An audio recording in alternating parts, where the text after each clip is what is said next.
What's up, everybody? It's Soren Baker. Amir, Rahimi. And today, for the great debaters, we're taking it to the infamous man, Mobb Deep.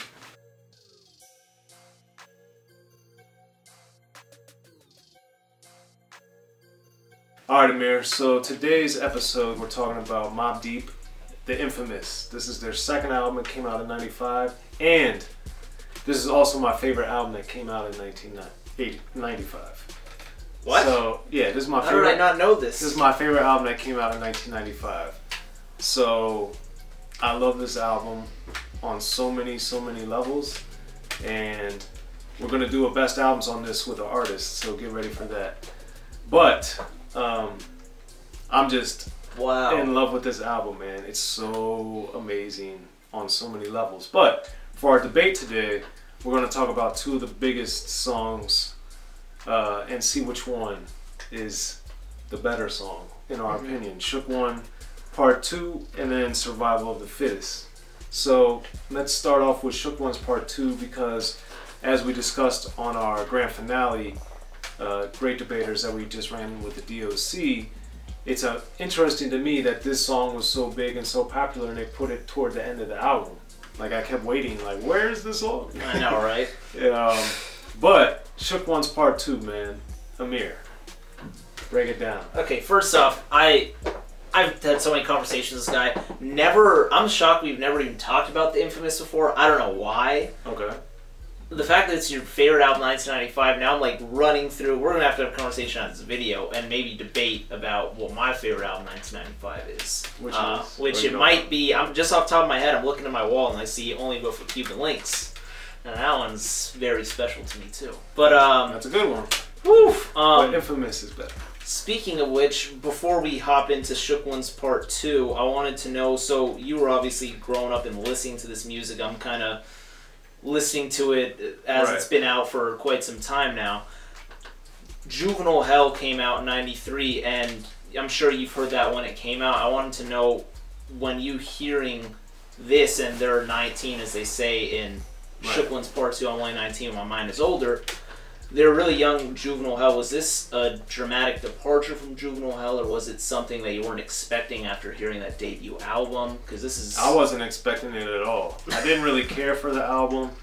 They had Large Professor, Premier, they had worked with a couple big people, but I just didn't think that it was executed very well, and I just... The Hit From the Back song was the best song, but that also wasn't like a phenomenal song. Yeah.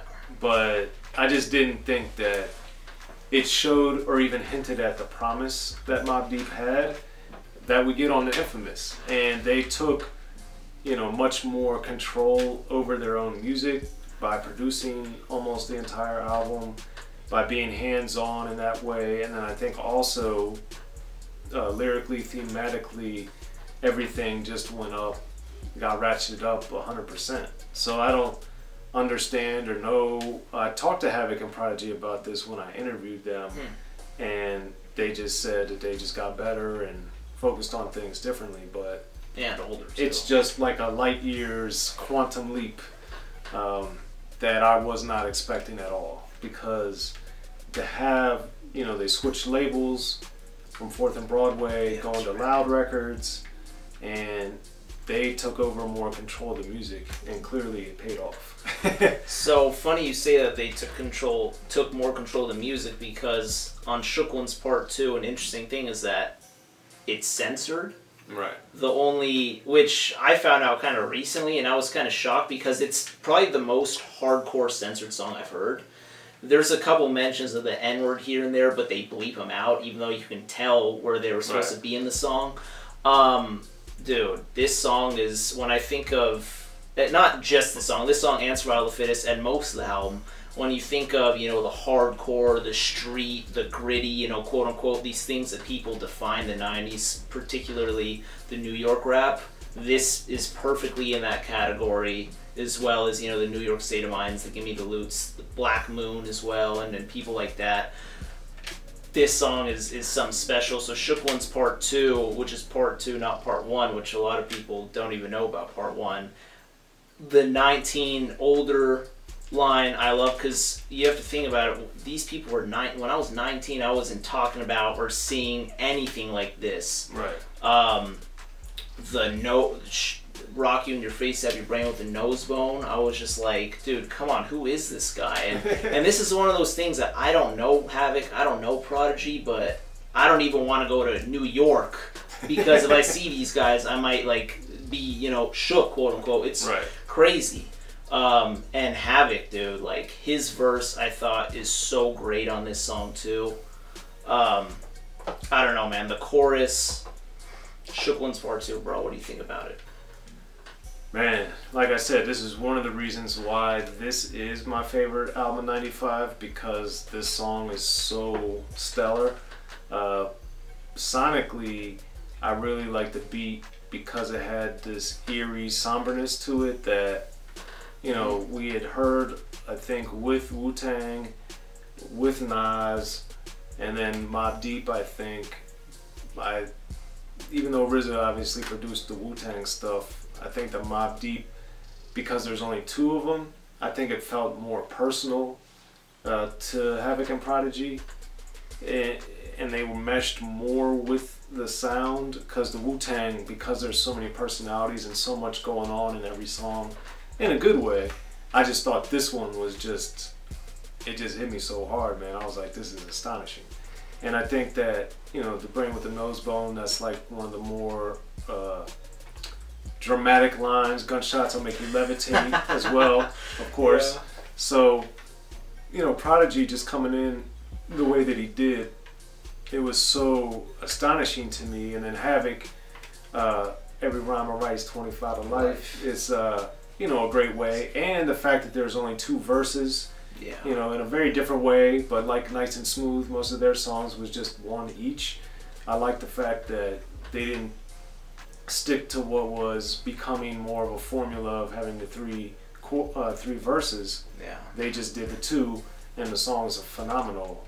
Obviously, had the intro and the talking and stuff, but I just think both of their lyrics stuck so much to the topic and to their thuggery, their brand of, you know, being infamous. It was just astonishing to me when I heard it, dude. I loved it. You know, and there's one thing I want to know too, because obviously this was in the 8 Mile soundtrack movie, you know, everything. The Last Battle, right? So, did this song blow up or have a resurgence after that movie, by chance? To my knowledge, it did. I think all those songs did, because that was at the cusp of like the file sharing and things moving more onto the computer as opposed to CD, vinyl, or cassette, which was the case back in '95 when the album came out. It was at that point much more cassette and CD. So yeah, I think obviously the 8 Mile endorsement had a lot to giving it kind of a second life, but I think from '95 till 8 Mile in 2002, it definitely was held in high regard by many a person, including myself. Dang right. So Survival of the Fittest, man. Oh man, that's obviously toward the beginning of the album and really helps set the stage for what the Infamous encapsulates and encompasses. And I thought that, again, just the beats on this album, there isn't a lot of sonic or tempo variants, but they're all just so mesmerizing because of the bleakness and the somberness of it. And being from the East Coast, being from Maryland, like when you get into the fall and the winter, and like, even though, you know, I think this album came out more in the summer, ironically, but when you get into the fall and the winter, and you can kind of, the songs to me take an extra dimension, because it's kind of like that fog or that coldness and that harshness, the brick as they would say, you know, in certain places. It just gives you a different dimension, and you can identify with the music more. Just like out here on the West Coast now, we can, you know, when people rap about the sun and the palm trees and all that, that's what we see every day. But Survival of the Fittest, I thought, you know, helped kick off the album very strong. And again, just this mentality that they had of only the strong survive, you know, that was a thing. And I think also in putting it into context coming off Juvenile Hell, I also thought it was interesting that they had gotten so much better, or at least the music they made was so much better. Yeah. And it was like they were not only speaking literally from a Darwinistic perspective, but then figuratively from the fact of like, I don't know if they intended this, but I also listening to it like, man, we survived, you know, some music that wasn't as good, and now we're making better music. So for me, it was just astonishing. Man, in a lot of our videos, we talked about amazing opening lines. Come on, man. There's a war going on outside. No man is safe from. I've heard that like switched a lot of times since its release. That's such a special line, and it's amazing. And Prodigy, the things he says, where he says, "Put us together," it's like mixing vodka and milk. You know, just the things this guy came up with. And I don't want to say, you know, I label certain things, you know, I would put like as ignorant rap, like the things this guy is saying are so ridiculous, like I can't even picture going on, but ignorant in a way that it's like I'm so captivated by what this guy is saying. Enraptured. Yeah, man, like this album, the Hell on Earth album, particularly those two, I'm just like, the things Prodigy is saying, man, I can't even, you know, begin to fathom it. He was in his own class with these kind of bars. His verse was super special, as we know. I really, really like the chorus. Havoc, also, a lot of people don't mention Havoc as being a spitter. They always kind of put him in the shadow of Prodigy, but I think this verse he does like so good. He has his line where he says, when worst come to worst, my people come first, which has been sampled as well. And my favorite line from Havoc on this song was when he says, screw looking cute, I'm strictly tin boots and army certified suits. I'm just like, man, this is like the dress code to have, right? It's just like amazing. Havoc and Prodigy really hit it home with this. And yeah, similar structure where they each have a verse apiece, a chorus. Amazing. And just the beat on this one too, man. Just that. Oh man, it was so good and so like menacing that I just, because I was still living in Maryland at the time, going back and forth to Ohio at Xavier University, and I just remember like being at home in Maryland, and I got to see Mobb Deep perform with Biggie in Baltimore at a club called Hammerjacks, and world renowned, and that was one of the more interesting shows I went to. But just seeing them in the winter, being home, you know, from school and stuff, and getting to see them perform at this tiny club in Baltimore, it was amazing, man. And like, it was just so awesome. And the Infamous, man, I'm losing my words, but let's refocus here, Amir. At least let me refocus. So for the Infamous, you know, these two songs, Shook Ones Part 2 and Survival of the Fittest, which one's better and why? My favorite is Survival of the Fittest, man. Okay. It's amazing. I know probably the more popular one is Shook Ones Part 2.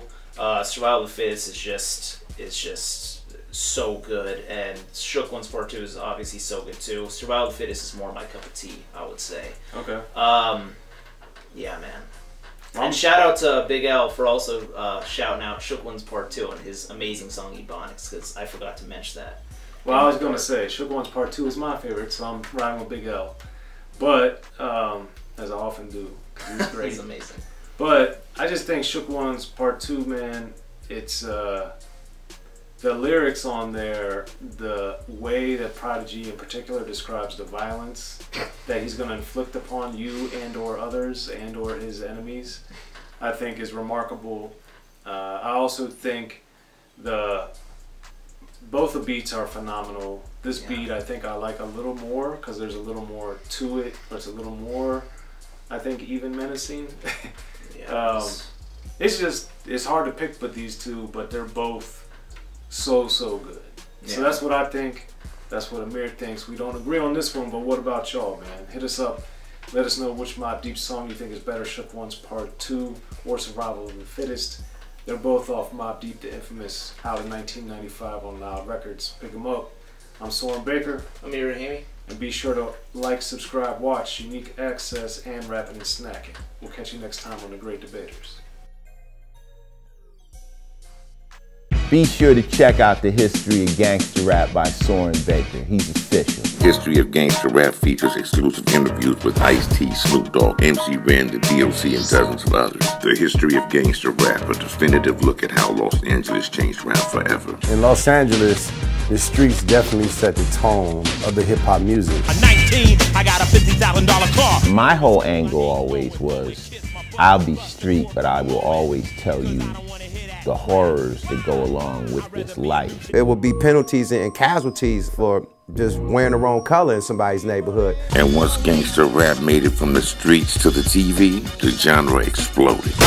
What's that 5 on Yo MTV back with NWA? Yo MTV, it just catapulted us from being local heroes to national gangbang rappers. The History of Gangster Rap discusses it all from 1980 up till today. It's always gonna be shit happening in the streets. You know what I mean? So it's always gonna be something to talk about. The History of Gangster Rap in stores now.